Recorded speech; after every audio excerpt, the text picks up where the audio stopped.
Trading at Schwab is now powered by Ameritrade, giving you even more specialized support than ever before. Like access to the trade desk, our team of passionate traders ready to tackle anything from the most complex trading questions to a simple strategy gut check. Need assistance? No problem.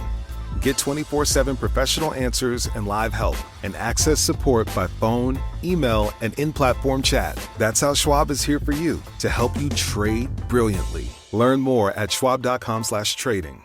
At Arizona State University, we've made online education better, smarter, and more personalized so you can go further in your aspiring field. I decided to pursue medicine once I realized that ASU did have the online program for biological sciences. You're still required to learn the same curriculum. You're still being tested on the same content that anyone would be tested on in person. The comprehensiveness of the program prepared me so well for medical school. Explore over 300 programs at asuonline.asu.edu. Assaulting cop, trespassing, you're tripping. Well, you'll be doing life if Kim Garnett dies. Dies? What the hell are you talking about? Friday, you kicked her in the head? I just talked to her. Because you're a lover, not a fighter, huh, champ? Exactly. Oh, who's my main man's bunkmate here? Oh, this is little Pete. He raped a 13-year-old boy. Hi there. Wait, you can't lock me up with a pervert? Why? He looks like a lover, too. Hey, play nice with him, little Pete. Real nice. No! I'll tell you everything.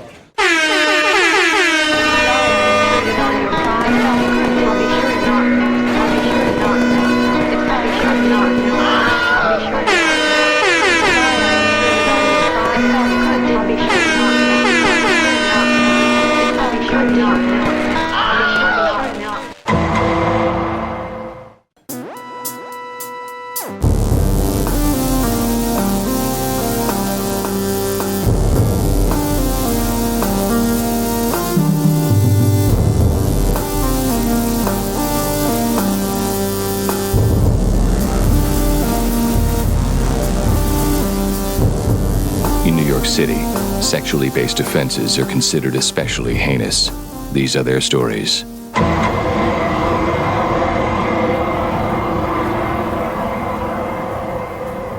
Hey guys, welcome to Munch My Benson. My name is Adam. I am in a very cold and rainy New York City. I am joined on the line, and I promise I can talk this week, but I am joined on the line by my good friend Josh. How is it going, Josh? It's going. Yeah? Yeah. Nice. I was a 51 away from blackout bingo the other day. Ooh. Jackie and I both would have won with 51. Nice. So yeah, it was a close one. The loss stings a little bit. Absolutely. The closer you are, the harder to take the loss. I know. It's tough. Yeah, I had the in-laws in town. So it was me, a 75-year-old woman with Parkinson's, and a 98-year-old woman kind of hanging out in Times Square. Of course, this was right before the Omicron variant sort of started kicking off hardcore. So we had a good time, but now, of course, I feel not so great about it. You're waiting to get the test result. Yeah, everybody's boosted, so I'm not super worried, but it's still just like, why aren't we allowed to have nice things? Yeah. So I got to spend a lot of time in a neighborhood I'm not that used to spending time in. That's Times Square, Hell's Kitchen. And one thing I will say is that I hadn't quite, I guess, appreciated the gravitational pull of the Port Authority bus terminal on the whole area. Because you think of these places, you think of Times Square as like where tourists go, and you think of Hell's Kitchen as kind of like a very Tony area it's got like cafes and nice houses and shit. But the Port Authority bus terminal brings it back to the bad old days. That place is fucking hell on earth. Like, it's really shitty. And everything within a 20-block radius of that place is infected by its just miasma of funk. So I enjoyed it. I had a great time.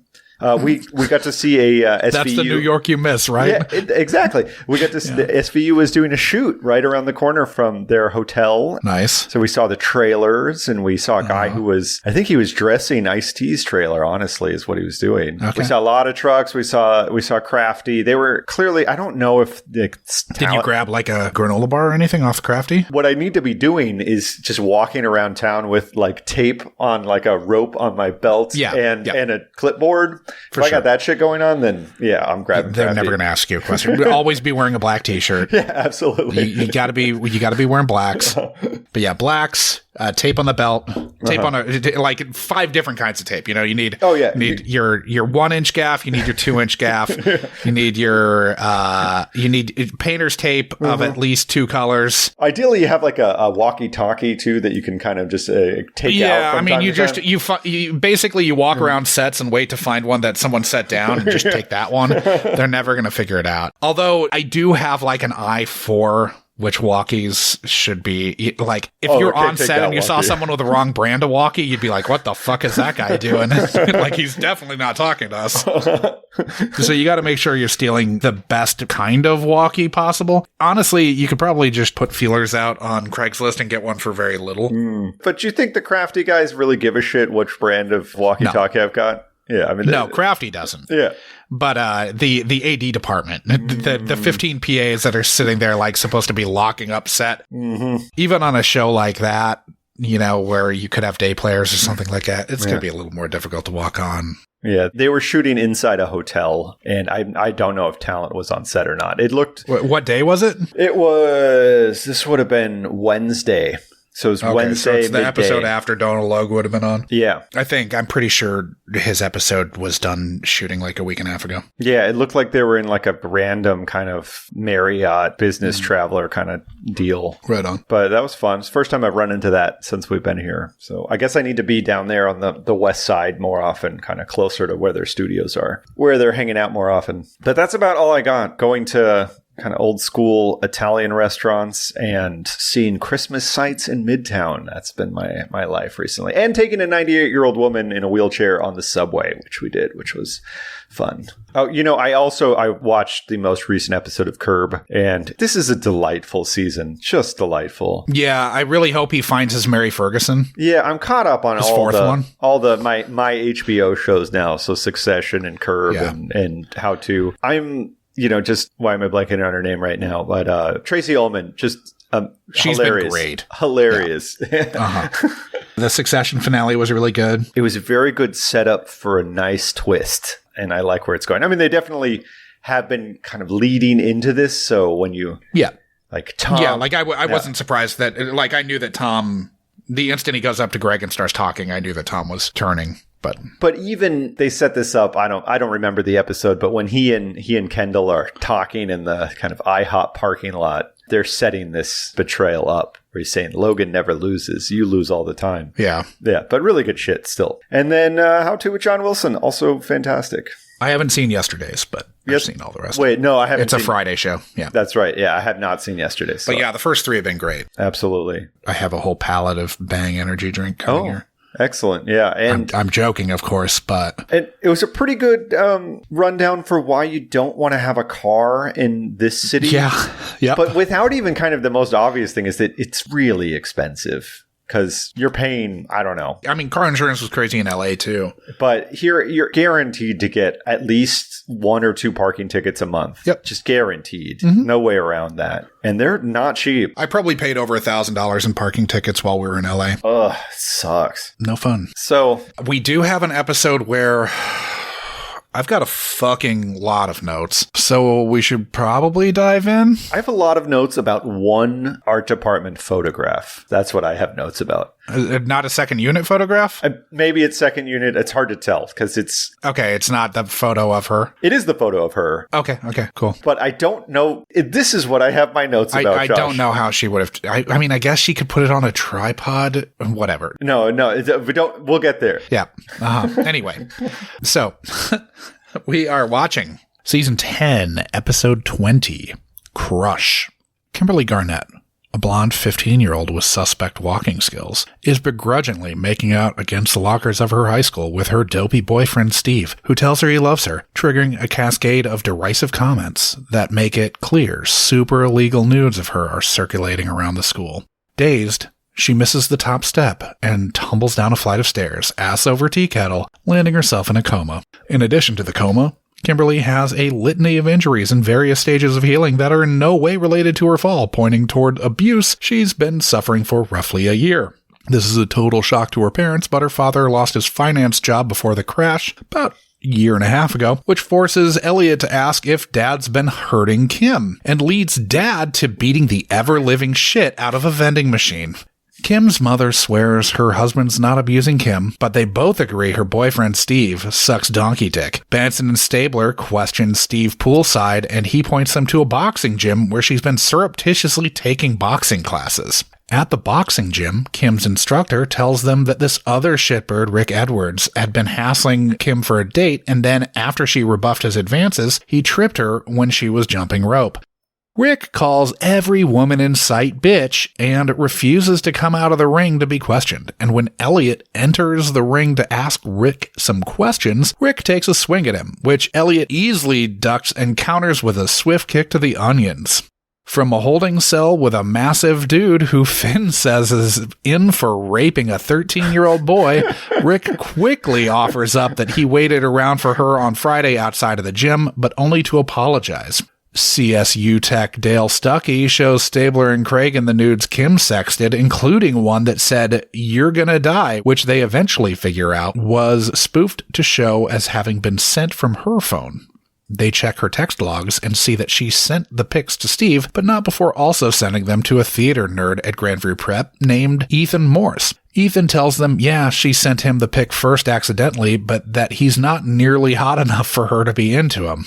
Taru tracks down her phone activity to within 3 blocks of Ethan's when she sent the pics, and Ethan has a record of violent outbursts at school that Finn gets extra legally, which Assistant Corporation Counsel Samantha Copeland waltzes in and says isn't going to be considered for her case.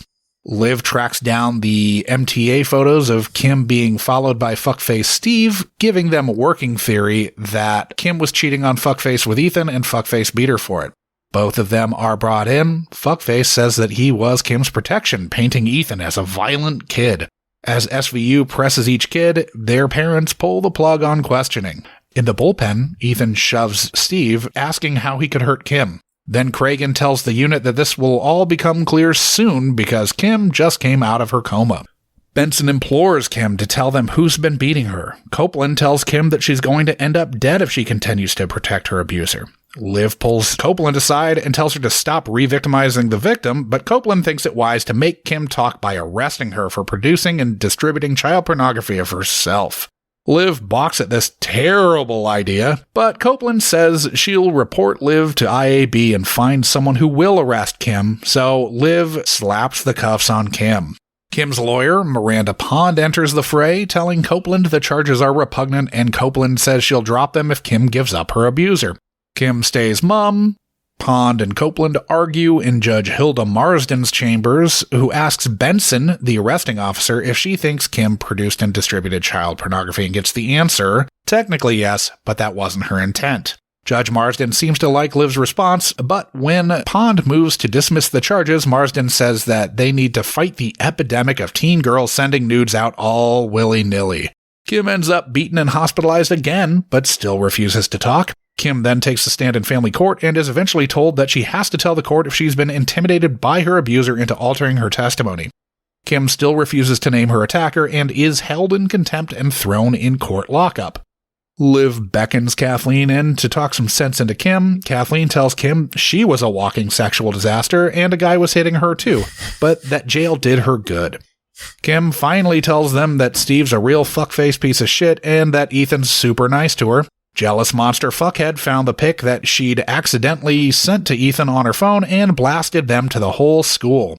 Steve is arrested. Kim tells them everything on the stand. Defense moves to dismiss the charges. The state concurs.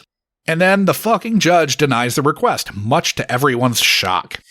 Judge Marsden abruptly tells Kim to stand for her ruling, to which the defense cries, closing arguments haven't even been made. Marsden says she doesn't have to listen to closing arguments, and then tells Kim that she's going to a facility for juvenile sex offenders in Ohio for a year.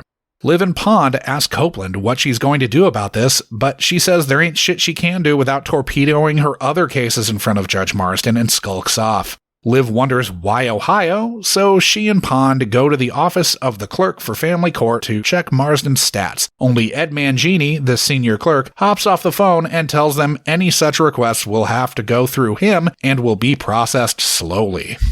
They're immediately summoned to Marsden's courtroom, where she throws them into lockup on bullshit contempt charges. Copeland alerts Cragen that Liv and Miranda are in court lockup, and when he springs them, she tells them all that she's looked up Marsden's records and has figured out what's up. Marsden's been sending scores of kids to Wellsburg on felony charges as sex offenders for such heinous offenses as urinating in public and public lewdness. Smash cut to Stabler sitting on the hood of Mangini's Mercedes, asking how a mid-level bureaucrat has such nice wheels. Mangini's brought in and gives little resistance, telling them that she gets a commission on every bed she fills in her cousin's facility, and he chocks her docket full of these cases to keep them both rolling in the dough. Stabler throws on a pair of glasses and goes undercover as a parent who wants his daughter's terrible boyfriend to go away. Not really a stretch. She asks for a donation to her re-election campaign and gets an envelope full of cash. She goes overboard once again, this time with Cragen, Huang, and Ethan play-acting the case in a courtroom sting before Elliot flashes his badge and tell her the only one who's going away is her. Kim gets sprung and thanks them for their help. Liv tells Kim that she's the one who helped herself, and we get a teen sexting is bad, but old judges are worse, Dick Wolf. It's true. Trading at Schwab is now powered by Ameritrade, giving you even more specialized support than ever before. Like access to the trade desk, our team of passionate traders ready to tackle anything from the most complex trading questions to a simple strategy gut check. Need assistance? No problem. Get 24/7 professional answers and live help, and access support by phone, email, and in-platform chat. That's how Schwab is here for you, to help you trade brilliantly. Learn more at schwab.com/trading. Yeah, so this is a thing. It's fully jumps the shark in the last 15 minutes. Just, not. But the weird thing about this is it's like three ripped from the headline smashed together. Yeah. And this is absolutely a thing that has happened and continues to happen in juvenile courts across the country. But there's one case in particular that happened just before this. Did it have such an absurd sting operation to take it down?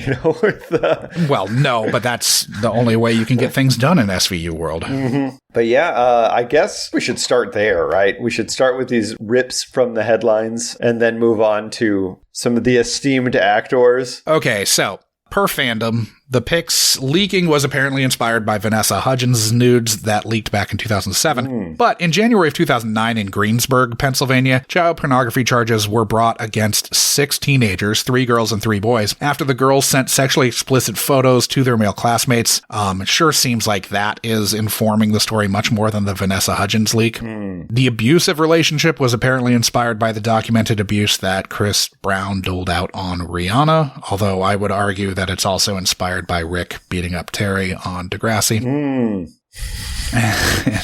And then the big twist at the end is the judge shit. Judge Marsden's actions are an analog to 2 real-life Pennsylvania judges, Mark Chiavarella and Michael T. Conahan, who were discovered to have taken bribes to sentence teens with relatively minor offenses to lengthy stays at privately run youth detention centers. In this case, Luzerne County Judge Michael Conahan appears to have spearheaded a scenario in which he cut all funding to the county-run juvenile detention center, and then used his sway as the president judge in the county, so he controlled the purse strings, as it were. So then he was the county judge as opposed to being like a criminal judge. Right. He was a county judge. So he's like an executive. Yeah. And so he used his sway to cut all the funding to the public facility. And then there was a nice private facility that was built that basically was built because he said he would fill those beds. You got Mark Chiavarella involved, a judge with a pre-existing history of incarcerating way too many kids for way too little. He was doing this before they had that facility. He threw kids behind bars for fucking completely ridiculous shit. Yeah. He's a total monster. Fuck him. Chiavarella insists that he wasn't engaged in a quid pro quo and that he just got the $2.6 million he received as a finder's fee. Oh, I find $2.6 million all the time. Oh, God. So there's a documentary about this called Kids for Cash that if you just do a Google search for it, it will come up. It's, feature length. It's like an hour and 40 minutes. But yeah, if you want to get pissed about this, watch that because, kids end up permanently in the system, essentially. Oh, yeah. And then some of them commit suicide. One of them, the first offense he went in was for fucking underage drinking. Oh, and nice. he ends up 8 years later committing suicide. I'm shocked to find out that private for-profit prisons are a problematic enterprise, Josh. I'm shocked to find that out. When they were both charged, Conahan initially filed a guilty plea and then rescinded that. And then Conahan ended up eventually pleading out and giving up the details that he agreed to generate at least $1.3 million per year in receivables that could be billed to taxpayers in exchange for kickbacks. Then he brought in Chavarella on the whole deal. Chavarella still insists that he had nothing to do with that. He's the only one who stood trial. He ended up getting sentenced to 28 years in prison, Conahan, because he pleaded, even though he was the ringleader. But he was sentenced to 17.5 years. And in 2019, because of COVID shit, he got released to house arrest. He's still on house arrest, but, you know, obviously we know that doesn't probably mean much. Now, don't worry, this is actually happening again. This time it's in Rutherford County, Tennessee, where in October of 2021, ProPublica uncovered that Judge Donna Davenport, who runs the juvenile justice system in the county, has been jailing children in a staggering 48% of juvenile cases that come in front of her. Yeah. Compared to 5% jailing in the rest of the state. So is there a corruption angle with this woman? Because I've heard about this person with the overcharging children. This largely occurs because she also oversees the juvenile detention center in the county as well. These have also been disproportionately black children that have been thrown in the clink. Since 2003, she's instituted a, quote, process where children who are taken into custody are immediately taken to JDC for screening and then charging papers get filed. This is for any offense, even truancy. Jesus Christ. Until 2017, they also employed a filter system where staff could decide to hold a child before they were granted a hearing using vague determining criteria where they were qualified as a true threat. Jesus Christ. And these criteria are outside of Tennessee state law, of course. A federal injunction put an end to the filter system, federal injunction in 2017. Now, the injunction came after a 2016 case where Rutherford had 10 elementary school children arrested and 4 jailed for having witnessed a fight and not breaking it up. What? Elementary school kids witnessing a fight and not breaking it up. One of them actually did try to break it up, and they were still arrested. They just weren't jailed. Judge Davenport is the only person to hold this seat in Rutherford County, as it was created in 2000. She's lied consistently about her unemployment history to seemingly make her seem much more qualified than she is. She didn't pass the bar until her 5th try, per her statement in a deposition, but she also lied about her employment history in depositions, so it could have been more attempts. However many times it took her to pass the bar, it wasn't until 9 years after she finished law school that she was finally able to legally practice law. 3 years later, one of the county's judges appointed her to be a juvenile court referee, which was apparently like a judge. I don't know if that position still exists or if the new seat in the county, the new position in the county supersedes makes the referee irrelevant or basically eliminated it. Now, the year after she was appointed to be this juvenile court referee, Rutherford County violated federal law 191 times by keeping kids locked up too long per a report from the Tennessean, as kids held on minor charges are supposed to appear before a judge within 24 hours and be released no more than a day after that. Yikes. She claimed roughly a half of those violations occurred because a kid had cursed at her or someone else. Oh my God. The only time she's even had an opponent was the first time she ran, when a major in the sheriff's department ran against her. He was later charged with sex crimes against a minor, which he pleaded out to probation. Back to the case with the kids who witnessed the fight. The 2 kids punching an older kid were deemed too young to charge, as they were just 5 and 6 years old. The ADA didn't want to charge any of the bystanders, as she didn't believe there was an appropriate charge. Since Tennessee allows for judicial commissioners, who don't need the legal training of judges or prosecutors, to review a police investigation and decide what charges to file, and judicial commissioners are recommended by county judges and appointed by county commissioners, woefully unqualified judicial commissioner Sherry Hamlet, who was armed with just a high school diploma and whose previous job was doing, quote, computer work and general office duties at a small town post office, she came up with a charge of, quote, criminal responsibility for conduct of another. Unfortunately, that's not a charge. No. That's not a fucking law. The arresting officer and another judicial commissioner signed the petitions, and 4 of the kids were arrested at school. These Jesus are elementary Christ. school kids. One of these was an 8-year-old who was handcuffed in her classroom with pigtails and Jesus toted away fucking like Christ. 20 minutes before the bell rang. This is just preposterous. Of the 10 black children arrested, 4 girls were released and 4 of the 6 boys were jailed. Those 4 boys joined a group of 986 kids jailed in Rutherford County, which has a whopping population of 330,000 people.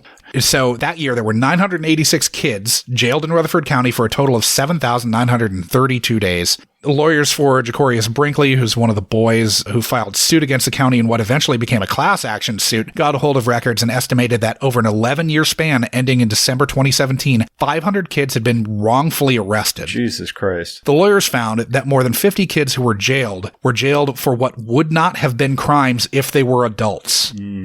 Over 50 fucking kids who were jailed for non-crimes. Yeah, not fucking people. insanity. They're like fucking 10-year-olds. It's insane. It's batshit crazy. Yeah. That suit was eventually settled for payments of up to $11 million. Of course, not from this lady. In October, another person who was jailed as a minor filed a $15 million lawsuit against Donna Davenport. She's still in her position. No one has fucking lost their jobs. That's insane. This is fucking insanity, and this is happening still right now. Yeah, so this is, I mean, you said the population is county. So it's a suburban Nashville county is what it is. Yeah. It's where Murfreesboro is big the city. main, I believe is the county seat. Yeah. That is some shit, man. Yeah. That's small town judges are a problem. Mm-hmm. Well, I think we're talking judges in general.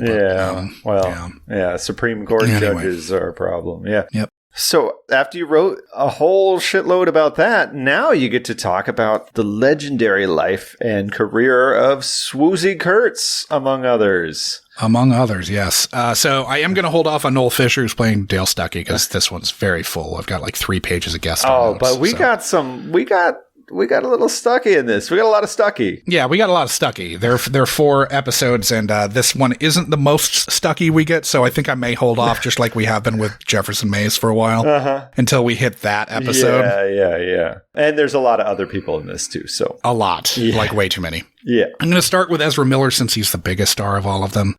Ezra Miller, who's playing Ethan Morse, was born and raised in Wyckoff, New Jersey by their father in publishing and dancer mother.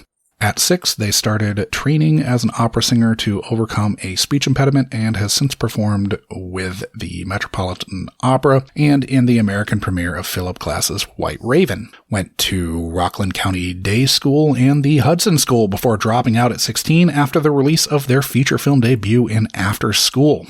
They've been in City Island, Beware the Gonzo, Another Happy Day, We Need to Talk About Kevin, The Perks of Being a Wallflower, The Stanford Prison Experiment, and Trainwreck. Then, Ezra ended up getting cast in the DCEU as The Flash, appearing in Batman v Superman, Suicide Squad, the bad one, not the good one, Justice League, and their oft-delayed solo endeavor, The Flash, which comes out later this year. I disagree with your assessment of Suicide Squads, but it depends on what you're going to the movies for, Josh. The one with Jared Leto? Bad one. Yes, that's the good one. That's the good one. I promise you that's the bad one.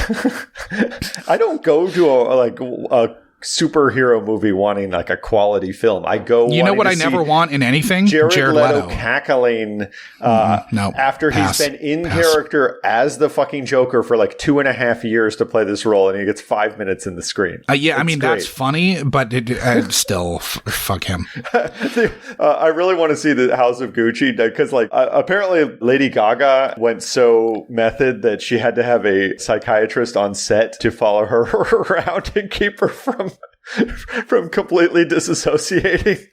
Sorry, just that's not surprising to me at all. Yeah, no. Back to Ezra. Ezra is also Credence Barebone in those terrible Fantastic Beasts movies. On TV, you've seen Ezra Miller in 5 episodes of Californication, 5 episodes of Royal Pains, 3 episodes of The New Stand, and an episode of Arrow as the Flash. Ezra identifies as queer, neither a man nor a woman. There are a couple weird incidents. Ezra was plied with wine by an unnamed director and producer while underage, who asked if Ezra wanted to be in their movie about gay revolution. Kind of qualifies this as very much a Me Too moment. Yeah. If I refer to Ezra as he, it's not intentional. Yeah. I have to override the English major in me Exactly. that does not want to use a pronoun that is applied to a group of people. And it's Ezra has said apparently that they're fine if someone, uses the wrong and pronoun. you're trying to be good, and that's great. I think it's different when you know the person and you're speaking to them directly, because you think of them as the way that they tell you to refer to them, right? Sure. So it's a little bit different than when you're talking about, a celebrity, or you're talking about, one of the stars of Perks of Being a Wallflower. So it's reprogramming your brain to talk like that. There was also an incident in April of 2020 outside of a bar in Reykjavik where Ezra looked to have grabbed a female by the neck and thrown her into a snowbank. Video's not good, but nothing has come of it. I don't know. I mean, I'm not like trying to activate the woke mob or anything like that. No, I would say just a general rule of thumb for any of our listeners. Don't grab people by the neck and throw them into a snowbank. That goes without saying. Don't do that. But especially don't get in fights with locals in Reykjavik in particular, because you're talking about the entire country is related to one another. Yeah. I mean, they have apps to make sure that you're not about to have children with a close cousin. And so not many people. Not that many people. There's more people in my neighborhood than there are in that country. Absolutely. And it's an island, and it's very far to get away from that island. So I would not want to upset the entire population. No. Because I don't know, because somebody offended me, or I've gotten some drunk asshole thing. Don't assault people. Don't assault people.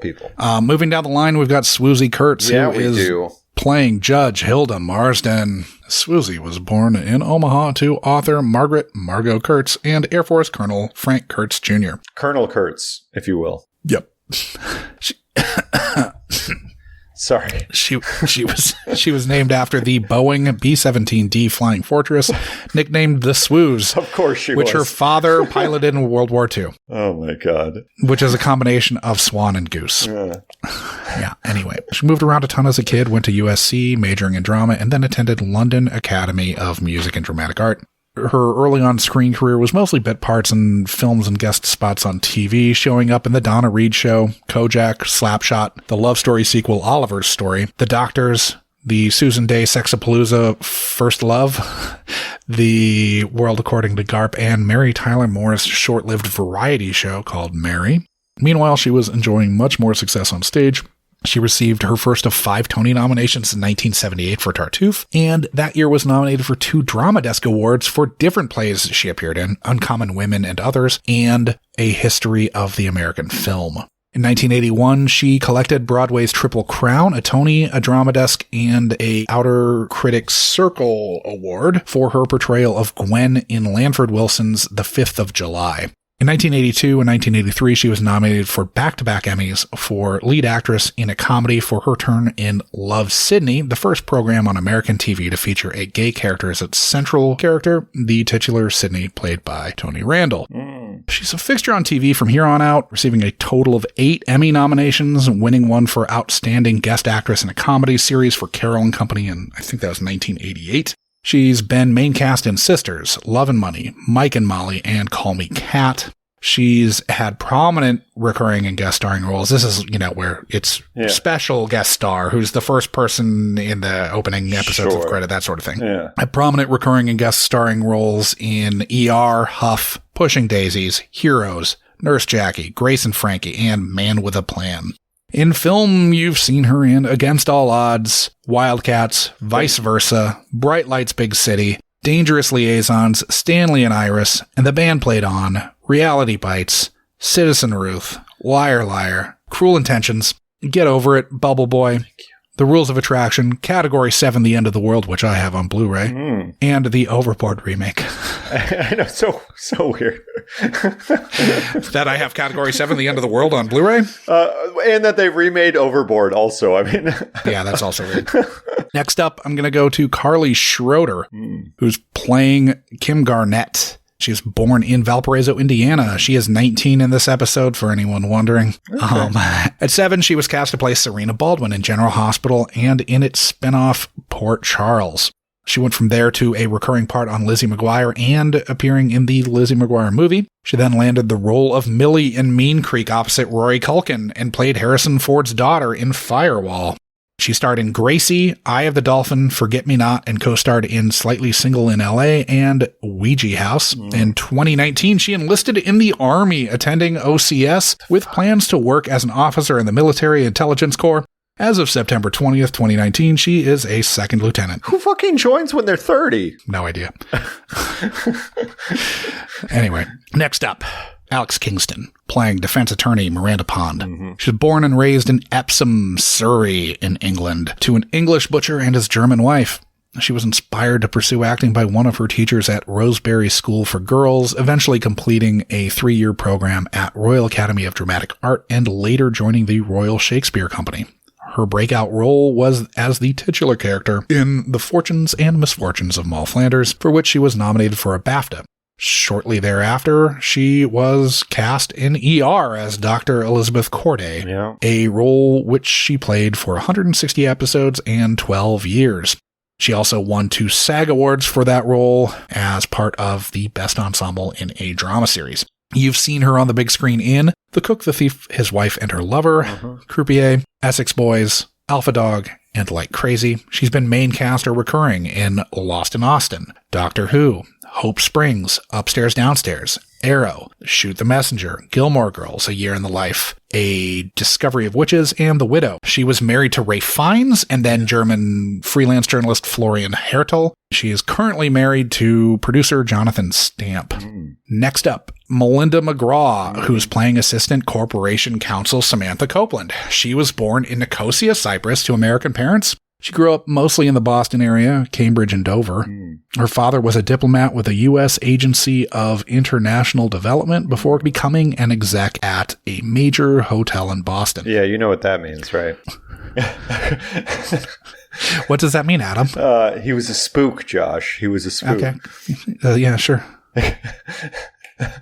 And then she attended Buckingham Brown and Nichols School and started acting with the Boston Children's Theater. Yeah. She went to Bennington College and then was one of 7 women accepted to the Royal Academy of Dramatic Art, where she was schoolmates with Clive Owen, Ray Fiennes, Ian Glenn, David Morrissey, and Alex Kingston. Weird. Yeah. They go way back. They go back to that was early 80s. Yeah, wow.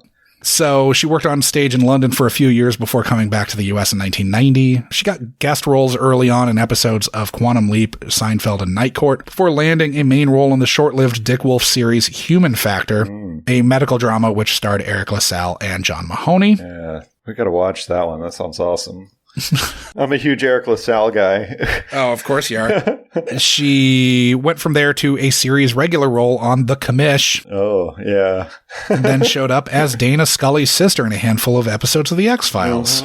She had a main role in a lot of short-lived series, one season and canceled, including The Pursuit of Happiness, Living in Captivity, Wednesday 9:30, 8:30 Central, Center of the Universe, and failed Kelsey Grammer vehicle Hank.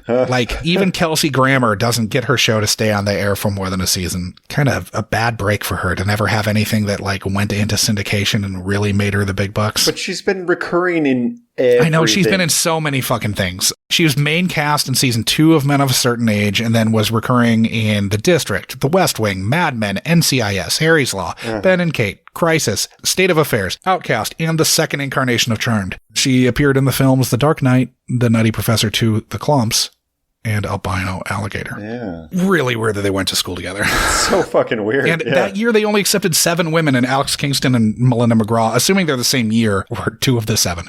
Next up, we've got Bill Garnett. Scott Bryce is playing him. He was born in New York. His dad was actor Ed Bryce, who played Bill Bauer on Guiding Light, but, that was before any of our listeners were probably alive. He grew up in Westport, Connecticut, and went to Staples High School, which I assume is sponsored by the company Staples.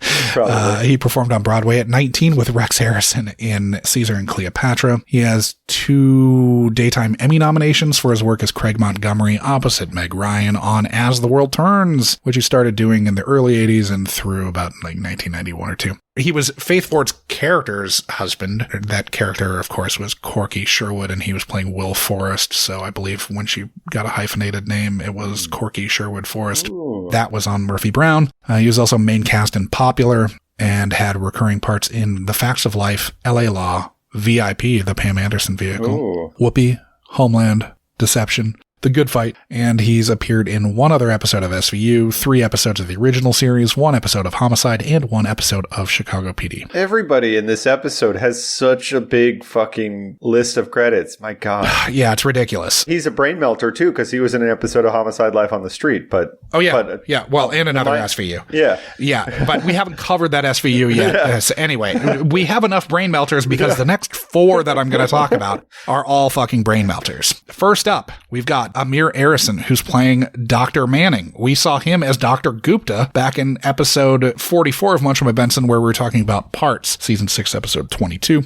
That episode we called, But They Are Turning a Blind Eye When Munch is Going to Steal That Kidney and Put It in Marley Matlin. This is 1 of 8 appearances for him as Dr. Manning. He's also in 1 episode of the original series and 2 episodes of Criminal Intent. He is main cast in The Blacklist, appearing in 177 episodes. I just saw like the last 10 minutes of an episode of The Blacklist, and because it was like on right before SVU, and that I don't know what the fuck is going on with that show. That is a weird show. What world is that? I do not get it. I mean, he's like a really bad guy, right? James maybe Spader, right? I can't tell. Who knows? Yeah, I don't know. It doesn't matter. Yeah. I don't want to watch old James Spader anyway. I just want to watch, Tough Turf James Spader. Yeah, Tough Turf, man. Just watch Tough Turf. Do your like this Christmas, watch Tough Turf. I've watched it very recently, in the last couple months. It's great. And back to Amir Arison. He's Israeli-American. He was born in St. Louis and raised in Fort Lauderdale. He went to Columbia University. He's been in the films The Visitor. I guess I need to specify it's The Visitor that Tom McCarthy directed that was starring Richard Jenkins, which is really good. He's also in I Hate Valentine's Day and A Merry Friggin' Christmas. He was in multiple episodes of Homeland, the Dallas reboot, 0 Hour, H+, Blue, and Girls. The next 3 we've mercifully talked about before, I think. First up, we've got Jeffrey Cantor, who's playing Ed Mangini. We just talked about him in Mask, the Jeremy Irons episode, which we covered in Munch My Benson episode 85, so 6 episodes ago. That one was called The Whole Second Half of This Episode. Basically is Stabler can't give everyone a ticket to the gun show. And since that episode dropped, Jeffrey Cantor was also in the Christmas episode of Organized Crime that just aired for us like a week ago. For you listeners, it will have been about a month ago. Then we've got Jennifer Regan playing Janice Morse. We talked about her in Munch My Benson episode 52. It's going to be really hard for her to find more afterbirth for her voracious angel, wherein we talked about episode 14 of season 7 called Taboo. She was the businesswoman on the street who tells Allison Becker that is afterbirth, that her dog is trotting down the street in its mouth. So nice. Yeah. And then the last one I've got is Bill Winkler, who's playing Mark Walker. Mark Walker is Steve's dad. We saw him as Mr. Braidwell, Mae Whitman's dad, in Streetwise that we covered in episode 56. She just wanted to get sticky fingered. This is his second of 4 SVUs. He was in 2 Criminal Intents. He also appeared in multiple episodes of P-Valley, Matlock, The Haves and the Have-Nots, Star, and Daredevil. Yeah, I guess the only other one worth mentioning is Alexander Nifong. I don't know how to pronounce his name. Nifong. He's not. There wasn't anything that I know. Yeah. He was in this one season of a show called Oh You Pretty Things, which I'm not familiar with, but he did have a pretty big role in this episode, so I guess I'll just throw his name out there. He stopped acting in 2014. I did not do any research into his, Yeah, and the guy playing Rick Edwards is a casting guy now. Okay, right on. Yeah. He only has 2 credits. One's at Criminal Intent and one's an SVU. But we could spend the whole fucking hour and a half just talking about Swoozie Kurt's films, right? Like, all I want to do is talk about Wildcats right now and Slapshot, and I know I don't have time to do that. Yeah. Sure. I would love to get a new beer and then come back for notes, right? We're done with IMDb, right? Yep.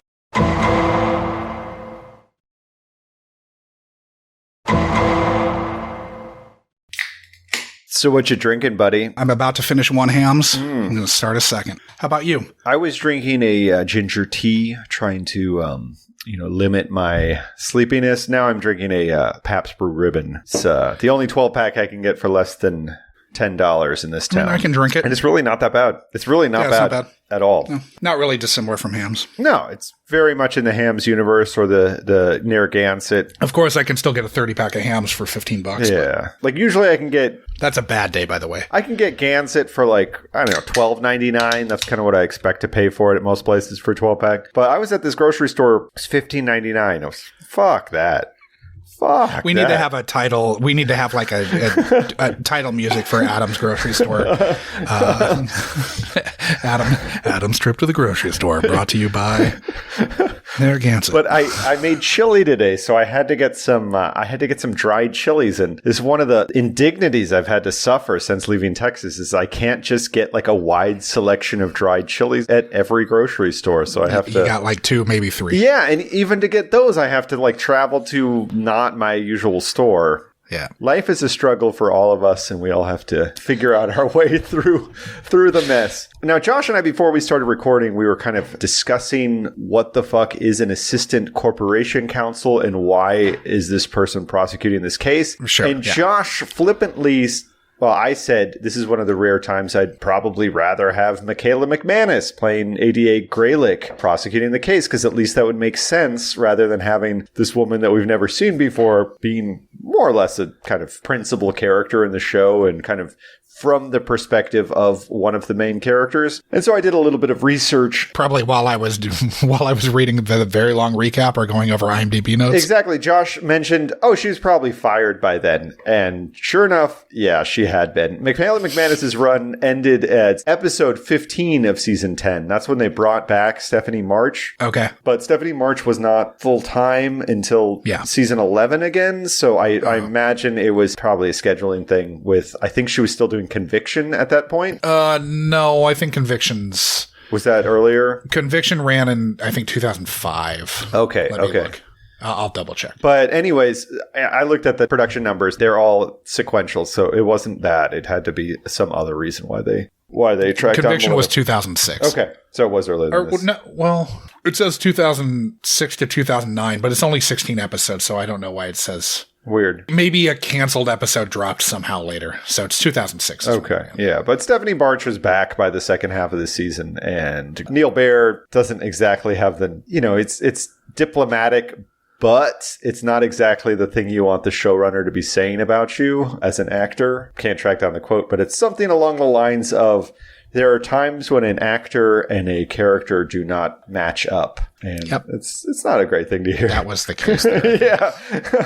But still a little weird to have Melinda McGraw as kind of standing in for a, what we would expect Stephanie March to be doing or, Sure. It's really just like, hey, can we get a lawyer for the state in here that is giving off as strong Donnelly vibes as possible?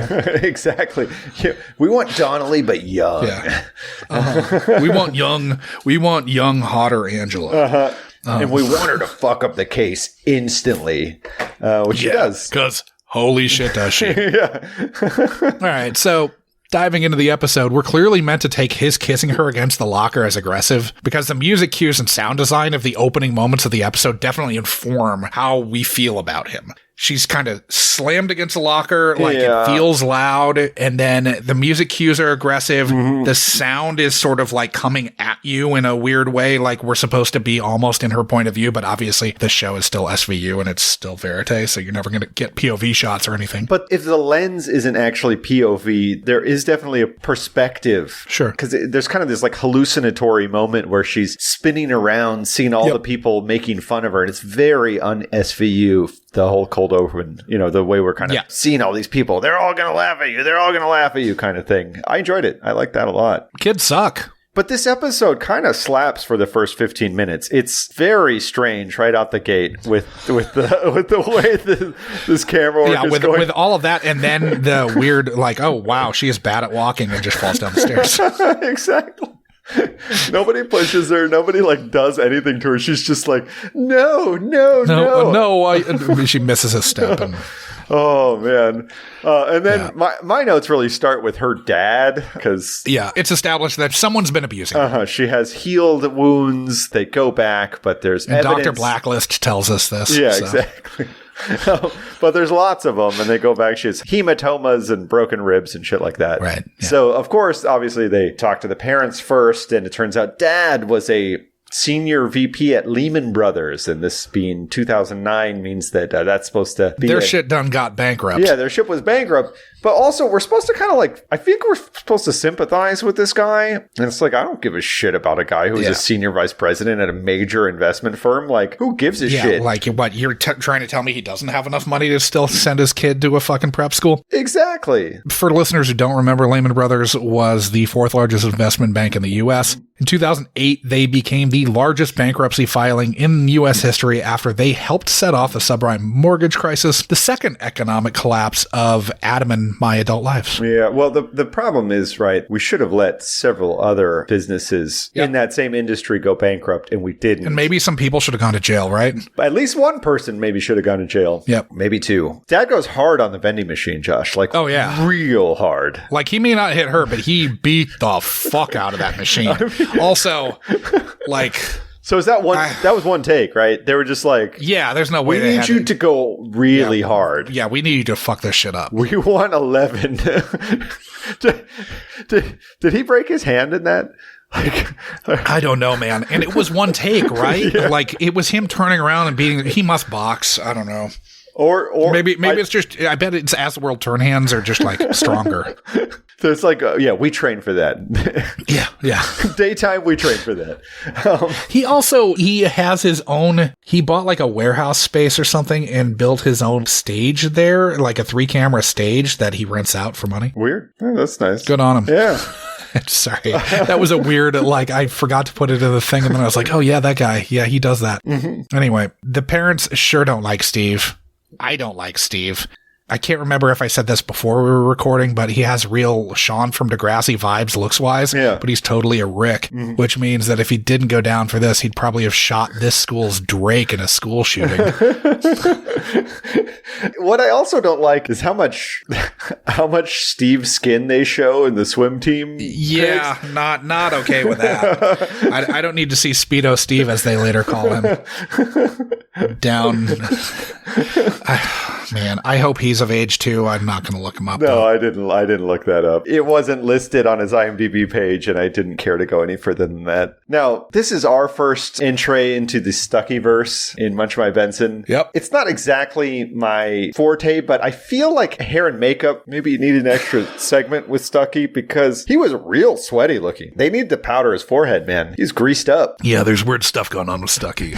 Obviously, we didn't talk about it. I don't want to spoil it for people who haven't seen the episode. Yeah. I feel like we actually just talked about it, but, it's one of those things that could be. But we have not watched any of the Stuckey episodes, correct? No, this is the first one. That's what I thought, yeah. But Josh is right. We will get a lot more Stuckey, but we get a lot of Stuckey in this. I mean, there's like, oh no, here's Stuckey. He's going to have some internet bullshit to tell us about. Uh-huh. And he does. But so how the hell does she go to a boxing class that no one knows about? There's a lot of things like this in this episode. The boxing class. Also, the boxing class has nothing to do with anything in this episode. No. Other than to serve as like a minute-long red herring. Exactly 1 minute long red herring that leads to the loudest prison horn that we have heard. Oh, yeah. But, so, I mean, obviously, like, Rick Edwards, that character is a real piece of shit. They bring him in. He steals the episode. He steals the episode and my heart. We could, just for the bumpers at the beginning and end of this episode, just use the Rick Edwards scenes. One scene at the beginning, one scene at the end. And you wouldn't have to have anything else, and nope. it would still be fun. Nope. So they put him... Finn is letting a large man extremely into large the holding cell. Massive. Gigantic man. A man who never speaks, but is like... No, he speaks. Did he speak? Oh, yeah. Yeah, he definitely plays up this whole angle. But he's like looming over him. And he's all bald head and very wide shoulders. Yeah, like 6'5", 280 could probably be a stunt double for The Rock. Uh-huh. If he was wearing a jacket. Yeah. Finn is putting him into holding, and Elliot is bringing Rick Edwards, who, is a boxer, but not going to be able to hold his own against someone who looks like he's... See, this guy's like a bantamweight. He is, He's probably cruiserweight, but yeah, he's not big. He's not big. And he's not super heavyweight and looks like a super heavyweight fighter. Like, Little Pete looks like he could fight UFC in the old days, where like he looks like he could fight Paul Varlins. It looks like he could, like, you know, curl fucking Sloth from the Goonies. You know, he's a large man. Like, he's staring down at the Predator, you know. For sure. So they put Rick Edwards in the cell with him, and Elliot asks what this guy's in for, and Finn says, "This is Little Pete. He raped a 13-year-old boy."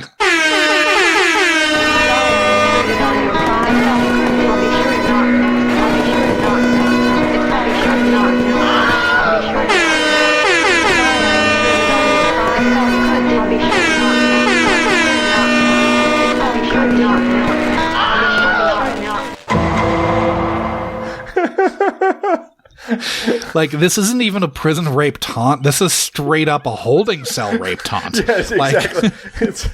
Like, that's going to happen out in the open, and there's nothing he can do about it, apparently. So, yeah, he comes and he says, like, he didn't do anything. He was just trying to apologize. This is a guy who's also been kicked in the nuts by Elliot already in this episode. Oh, yeah, and that scene was great. I mean, he did try to hit him. Sure did. Like, he took a swing. Elliot deflected the punch that he threw and kicked him in the junk, and then he's like, "That's not fair." And Elliot's like, "I thought it was a street fight." Yeah. Nothing about the boxing makes sense. Okay, for one thing, it's a solid, like, 2 miles away from her school, which I assume is fairly close to her house. Why is she going to a boxing gym by Madison Square Park when she goes to school, like, by the Lincoln Center? I looked. There's, like, there's a YMCA right around the corner. Maybe this is the only one that would let her train without telling her parents or without parental permission slips. You don't think the Krav Maga Center of New York would let her train? Well, in New York, is that explicitly for Israelis? It's like ex-Israeli nationals? It's true, yeah. Yeah, it's possible. So this is our first brush with Stuckey. First glance, Noel Fisher seems way too young to me to be playing a CSU tech, but he's 25 years, so what do I know? I mean, he doesn't look 25 at all. He looks 17, but... He definitely has a strong NCIS franchise role player feel to me. Like, I mean, to me, it's Shameless, but because I've seen him in, you know, like 100 episodes of Shameless. But if I'm trying to, like, you know, take him out of anything that I've seen him in, like, I could see him as the love interest of the goth girl on NCIS. You know, that's okay. The kind of Polly Perrette. She is much older than him. I'm sure, but still. That's the kind of character he is. Or, you know, he's like an irreverent kind of tech guy. Because I'm pretty sure she's 50. Criminal Minds. She's 50 years old? Yeah, she's way older than you think she is. Wow. She presented at Hero Dog Awards a bunch of times. Wow, nice. Huh? Yeah. But Stuckey, man, he's sweaty. He's also really, really hyped up about all of this stuff. Oh, and he's Googling. He Googles really fast, Josh. Yeah. I do wonder if that's not something that I was going to comment about, like how it's too fast and he couldn't have done that. But then I thought, well, he already knew what phone number she texted it to, so he might have already looked it up ahead of time. Yeah. Yeah. Or he's got some sort of like talk to text thing going on that that just auto Googles everything that's going on. So it is really weird to me that Stabler seems to not know what sexting is. Considering who his daughters are. Yeah, and what his job is. Like, the first time sexting was used in print was in 2005, so like 4 years before this. It was definitely in the cultural zeitgeist by then, especially considering Snapchat was definitely a thing by 2009, because there were already studies being done about minors sexting in 2009. So this shouldn't be a term that he's unfamiliar with. Yeah. Then Stuckey says that this girl is smoking hot, and the character's 15. Hey, the Elster. How's it hanging? What do you got, Stuckey? An updated 411 on the stuff that I pulled out of Kim Garnett's school locker. Which he neglected to forward to Teru as instructed. Well, yeah, I took a little peekaboo myself, and I figured you'd want to take a look at what was on here ASAP. Your victim has been sexting. Sexting? Yeah, sending nude photos of herself on her cell phone. I mean, this girl is smoking hot. The phone? I love you. Yeah, and there's lots more. Full frontal, close-ups of stuff. And judging by the amount of hate mail Kim got, I'd say someone probably viraled those pics to her whole school.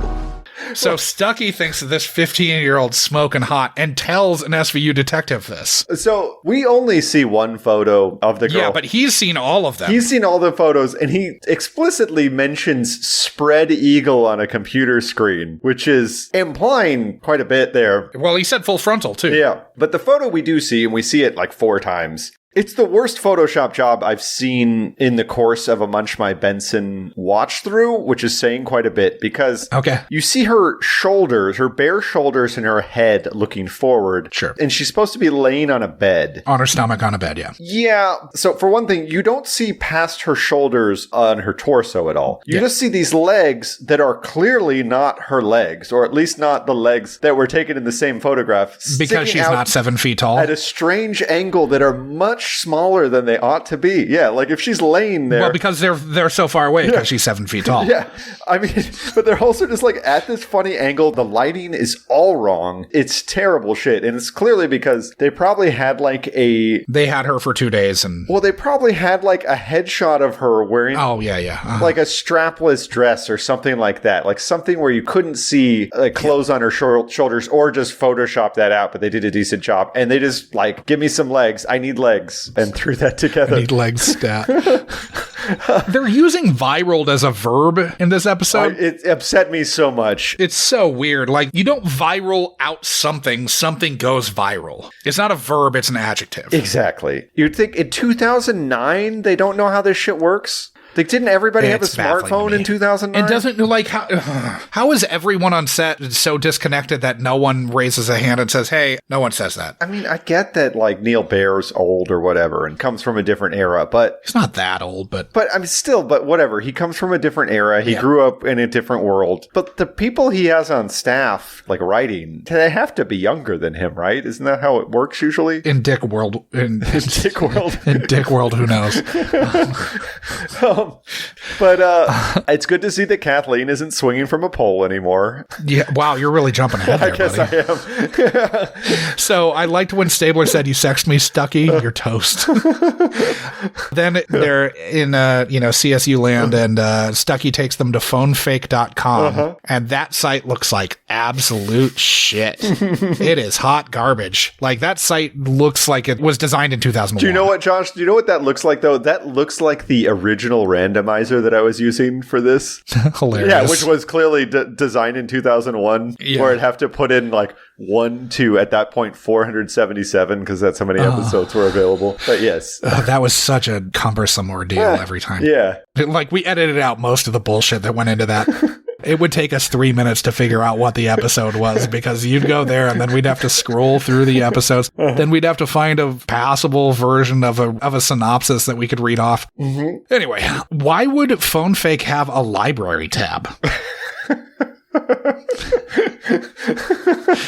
And also, why wouldn't the place your spoof call tab just be the homepage? It is the 5th tab. Maybe, what were the other tabs? I didn't pause that one. It was home, library, something else that made sense. What's on the home Maybe tab? there are 4 tabs. It should be, you'd think that would be the home tab.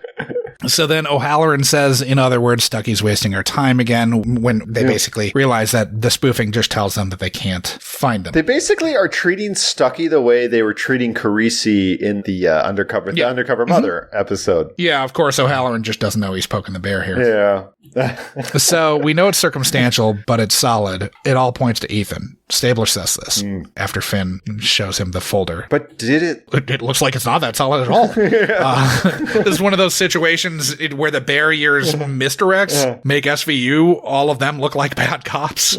Stabler seems certain it's Ethan based on Finn's dubiously obtained school records. And then Ethan is really not giving off the vibes of someone who would hit a girl. No, Ethan comes off as a very conscientious, nerdy theater dork, as he says, which I was looking to see if we got a little smirk from Meloni at that, because Stabler plays as the Steve, but I wonder if young Christopher was more the Ethan, you know? I don't know. His high school pictures are pretty dope. Yeah. Don't tell me you've seen his rock hard ass cheeks from high school.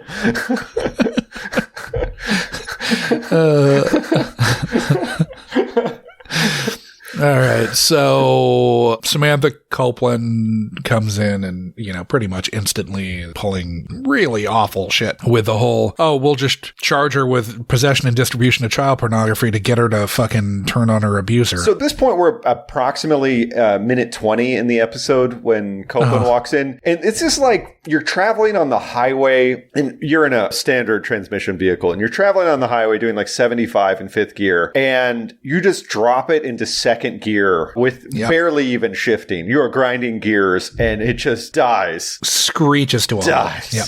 It comes back later, but it dies right now. Yeah. There's like a solid 10 minutes of like, oh, Jesus.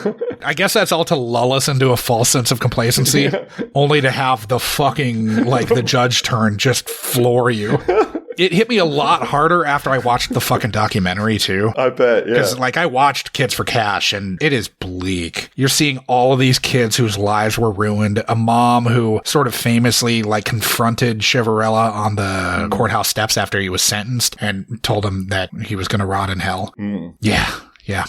Brutal. Rough stuff. Much rougher when you see the actual case, and then you see this. Then Goldie Hawn's mother from Wildcats.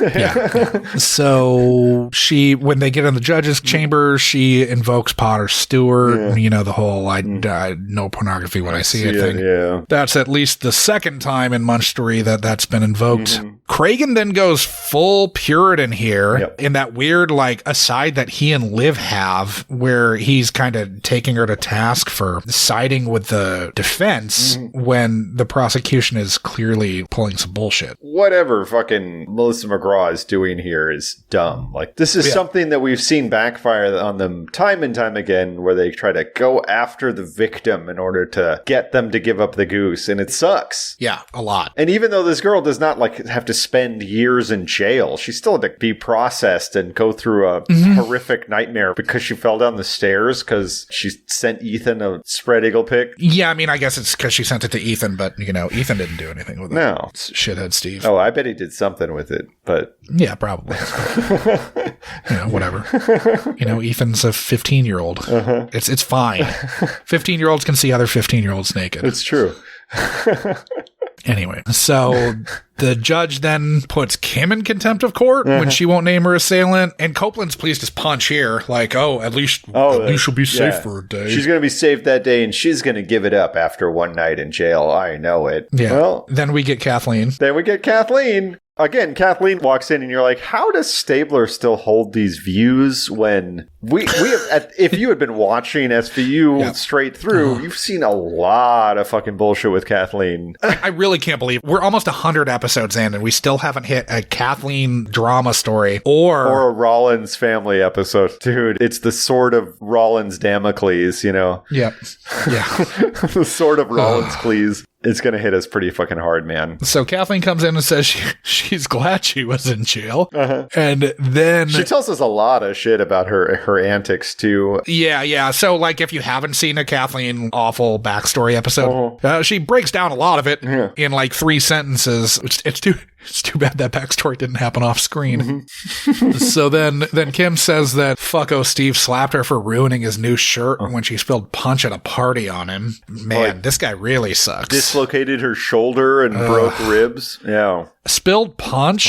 If that's going to set you off, you should just be put down now. Yeah, no shit, man. Leave it in the pool, bro. Yeah. I wish someone had swim fan him.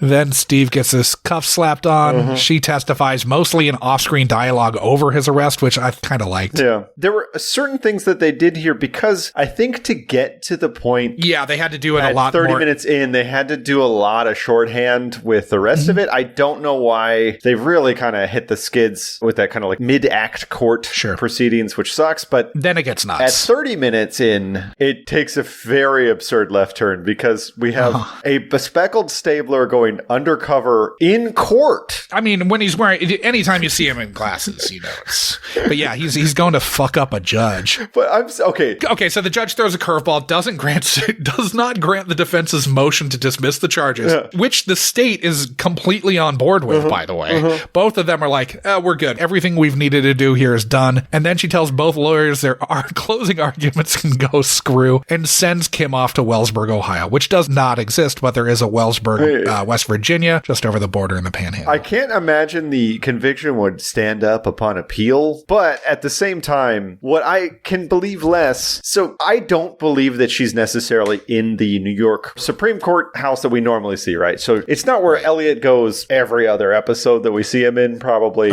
once a week. If he were a real person, he'd be in there doing something, having a meeting. Well, the clerk's office for the family court's in a separate building, so I'm assuming family court is a separate building entirely, right? I believe so. However, we have seen SVU go to family court a lot. So you're not... And it usually looks more like it's in a strip mall. Yeah, but you're not telling me that... It's a community college classroom is what it looks like in family court. Sure, but my incredulity is that a judge who is in the courthouse every day of their job would not recognize the cops that are going through. Like the cops all know the metal detector guys, and they're talking to them, and they probably wave to the other attorneys and the other judges. She would have seen Elliot Stabler at least once walk through the courthouse, and she would not be falling for his bespectacled dad She might have only been looking at his buns, though. She might have just been looking at his sweet ass.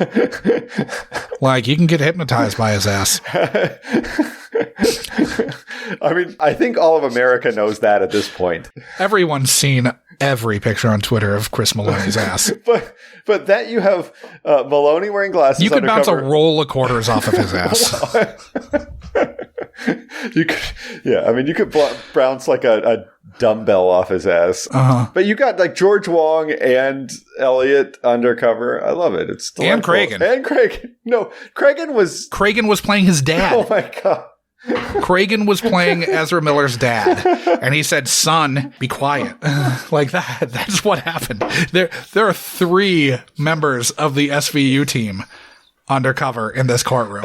And then, as well as a drama school kid. When he stands up and tells her, no, she's the one who's under arrest, has she actually done anything that's inarguably an arresting offense? Well, okay, for one thing, typically in this country, the FBI is investigating public corruption on a large scale. Now, they do have that's Wong. A Justice Department issue. They do have Wong there, so that kind of... Maybe that's their cover. That kind of like slides over that one. But I mean, he did sort of like give her a big pile of cash, and she sort of did ask for it kind of explicitly. So maybe that's the implied quid pro quo that she's being arrested for. But this would be an entire season of The Wire. Or of organized crime. Yeah. Okay, so when they're in the clerk's office, the phones are pretty much being used in the background in every shot. Nice. I did not notice that. Because Mangini gets on the phone and calls her immediately to tell her that people are asking for her records. And then he gets the order to like cockblock them. And then in the background, then she calls the junior clerk or whatever. She calls him and tells him to tell them to come to her chambers. It's kind of weird, like the little mission that Benson goes on with Alex Kingston. Yeah, I want to call her Alex English, but no, Alex Kingston. Yeah, she could probably throw a baseball better than Alex English. Exactly. She is English, though. Yes. So. And German. I love Cragen savoring Liv's imprisonment when he goes to bail them out. Yeah, that is funny. What are you waiting for? Spring us. After I'm done savoring the moment. This is your boss? Yeah, he's very supportive.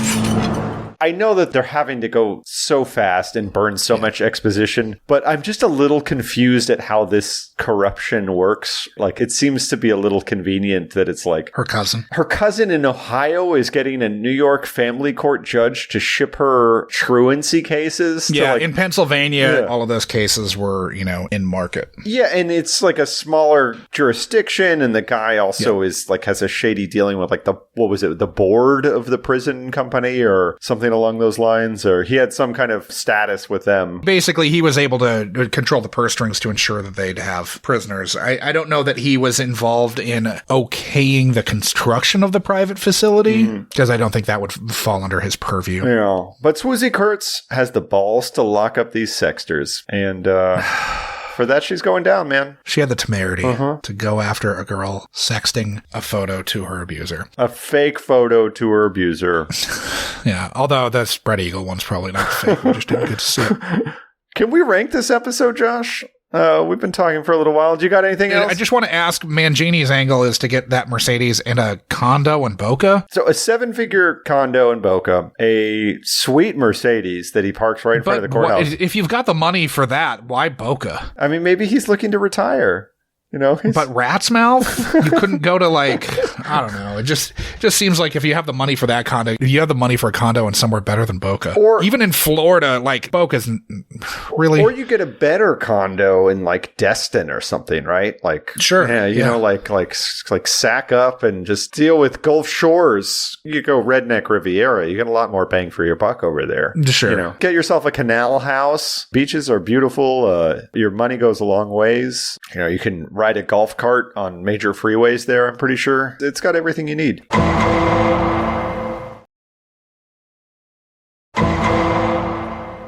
We always rank these episodes, of course. We have 4 criteria on which we judge every episode of SVU, which we will eventually have watched. We're trying to come up with a composite score, and that is based on the guest stars, the overall quality of the episode, how problematic it was, and the depth and breadth of lives ruined throughout the course of the episode. So, I guess let's just start with the quality, Josh. It is uneven. But when it is good, it is a lot of fun. Yeah. I don't know that it's ever great.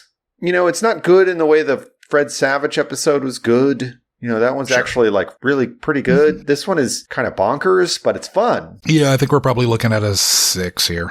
Yeah. There's a solid 10 minutes that's just that is bad. Why? Yeah, that is pretty bad. It's pretty brutal. But yeah, 6 is good. And we were kind of even underselling that. That boxing scene is such a random thing that doesn't need to happen and yet is such a source of delight. It's delightful. Yeah. So the guests, Josh, we have a lot of people in this episode. Yep. I don't know that any of them are fantastic. No. They're not bad. But there are a lot of them. There are a lot of them. It's probably another 6, right? I guess. I mean, Swoozie Kurtz is... She's as odious as we want her to be. Yeah, she's the unlikable hanging judge. Ezra Miller is the nerdy drama kid that he's... Probably was at that point. That they're supposed to be. And exactly, was then. Melinda McGraw. It's one of those thankless episodes also for that character. I don't know, man. I think 6 is too high for this. I think it's a 5. Because if we think about it, who has the most to do is Melinda McGraw, right? And the girl, I've already forgotten the actress's name. Carly Schroeder. Yeah, Carly Schroeder. I don't know. I didn't think Carly Schroeder was that good either. I'm fine with a 5. Yeah. This next one, it definitely ranks highly on, though, because it is very problematic. Between Stuckey talking about how hot the spread eagle 15-year-old pics are. All of the violence against women. Yes. Stabler kicking the kid in the balls. Stabler not knowing what sexting is. Prison rape. Stabler and Finn directly threatening. Not even prison rape. Yeah, holding cell rape. Yeah. What else we got? And Little Pete really leaning into it. Yeah, we've got 15-year-old low-rise Speedo that we kind of freeze frame on for a second. Yeah, I mean, I feel confident in saying that he's probably 20, but that still doesn't make me feel okay about it. The whole cold open with with every kid in school talking about how they've seen what Steve likes to do to her. It's not crazy, but it's probably a 7. Yeah, right? That's exactly what I was thinking. 7 seems great. So, okay, last criteria, depth and breadth of lives ruined. So most of them are tertiary. There are a lot of them because she sent the count was where is it? I have it. Last year, she had sent 33 people to Wellsburg, and the calendar year of 2009, she had sent 19 so far.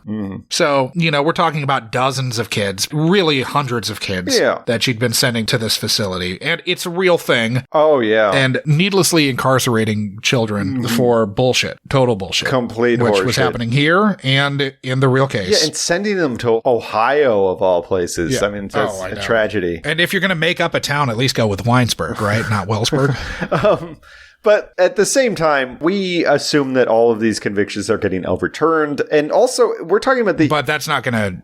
It's not going to... These kids were incarcerated, regardless of whether or not that it's expunged. But Josh, we're viewing this through the lens of the universe of SVU. And as we've already seen, the evidence that we've seen in this from young Kathleen is that being briefly incarcerated is a good thing for young people because they learn what's good for themselves. The kids that are in Wellsburg are not briefly incarcerated. I know. So that sucks a lot. But of course, there are no bodies. But I think you're dealing with a calculus that's more like juvenile. Yeah, but... In that vein, but it's not as immediate because we're not seeing those kids. We're seeing the one blonde white girl that almost went there. Yeah, exactly. And for one thing, that kid was going away for a very long time. And we got to love that kid, right? So these are people we don't know. Sure. But a lot of them. But the people we do know that are going to prison all deserve it. Steve and Swoozie Kurtz. Sure. I think we're probably looking at 6 or 7 here? I think it's got to be a 6, Josh, because all of the problems are off screen and at least they are... You also didn't see the Kids for Cash documentary that I watched today. I did not. And even though these kids were institutionalized and are going to be a kind of slave to the system, we don't exactly know the ins and outs of that in the universe of this episode. So yeah, I did not watch that. But man, the prison system is so fucking bad. What a disgrace. So that gives us an overall composite score of a 6, which I'm going to do the old sorting to see what's around there in that general zone. There's a number of 6s, which is not entirely surprising because that means it's decent. So the Timothy Busfield Russian Brides, that was season 13, episode 7, which we covered in episode 34. It was a beige turtleneck. So it really made him look like a human penis. That was a 6. So was Remorse. Staten Island has its own entire language. So was Rage. Matthew Modine should have totally been in Red Shoe Diaries. He should have. I stand by that. So was Hate, which was, they really got that kid to do the racism. So we've had a lot of 6s, and those are all pretty fun ones. Oh, one more. The Tramp Stamp Stop and Frisk. That was Underbelly, season 8, episode 7. No, never mind. God, don't listen to me. Jesus Christ, I can't read. With that out of the way, let's roll the next one, Josh. We are going over to episode.lol, which was built for this podcast by a friend of the pod, Flet. The tape is spinning. Bill and Ted are decidedly displeased with being thrown around in their phone booth. Oh, I hate that part. And we've got season 21, episode 8. We Dream of Machine Elves. Did Philip K. Dick write this episode? Rollins goes undercover to find a suspect who is drugging and assaulting tourists, while Benson helps the victims sort out their memories from their hallucinations. Weird. This one has special guest star Adam Arkin. Interesting. Yeah, I don't know. I've seen it. I don't remember it, and it's not that long ago. Oh, God. There's an "Oh Captain, my Captain" quote in this, so I guess we're gonna have to rewatch Dead Poets Society. Yeah, have fun with that. Oh, they play White Rabbit in the open. Okay, so that's cool. Oh, it's a Terrence McKenna reference. It's a DMT thing. Yeah, interesting. Yeah, machine elves are the mythical creatures perceived by the users of the psychedelic drug DMT. Well, sadly, in my younger days, I might have considered trying to score some DMT and experiencing it. Watch this episode. Well, you can't really. It's only like a 10 minutes. Yeah, exactly. Yeah, but I've been meaning to see about DMT. Getting hard into the psychedelic lifestyle. No, because it only lasts 10 minutes. That's the only reason that I would think. You're looking at that from like an efficiency perspective. I don't know that. I think it's a fairly intense 10 minutes, Josh. Oh, I know it's a really intense 10 minutes. I'm well aware of that. You don't know when you're going to come out of this with acid. It's not a big time commitment. Yeah, exactly. You're not like taking mescaline and it's like 3 days later you're naked in a cemetery somewhere. Yeah, understood. Yeah. And your dick has a film on it. Who knows what that's from. But you probably fucked something. I guess we got weird in the last 2 minutes of this episode. So, guys, obviously, we love it when you rate and review episodes. Yeah, you can now rate and review podcasts, or at least when this drops, you'll be able to. Spotify. Oh, great. You can review podcasts now. Nice. Obviously, rate and review us at Apple Podcasts or Good Pods or Podchaser. There are a couple other podcast apps that do it too. I think Podcast Addict might. Nice. Anyway, yeah, if you're listening to us on an app where you can rate and review us, I know at Amazon you can also do it. So people listen to podcasts on Amazon? We're on there. Interesting. But I don't know if people listen on there. Maybe. I have a Fire Stick. I watch TV on it when it decides to load shit for me. Adam's living in the past, apparently. I mean, he doesn't have an Apple TV. I have a Chromecast, and I have that fucking Fire Stick thing, and it's fun. Apple TV is a game changer, man. It's so much better. I don't care. It really is. It's awesome. Anyway, yeah, so rate and review the podcast. Follow us on the socials. We are Munch My Benson on Instagram, Twitter, and Facebook. We have a subreddit. Also, just Munch My Benson. You can email us at munchmybenson@gmail.com. Yeah, you can go to www.munchmybenson.com, where we post all the episodes. A few old blog entries are up there too, if you want to see what that was kind of like. It was more free-ranging and bizarre, and I haven't put everything up, but I sort of piece it together as we hit episodes that I remember we wrote about. No. So. But yeah, guys, until next week, please munch my Benson. Munch everyone's Benson.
Get your ass down here. What you want, bitch? Pure charm, huh? Hey, Pally. Do as the lady says, huh? When I'm done.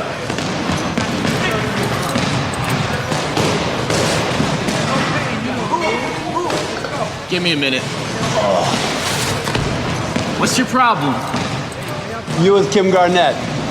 A bitch called the cops? Has every woman a bitch to you, man? Cheap shot! Oh, I thought it was a street fight.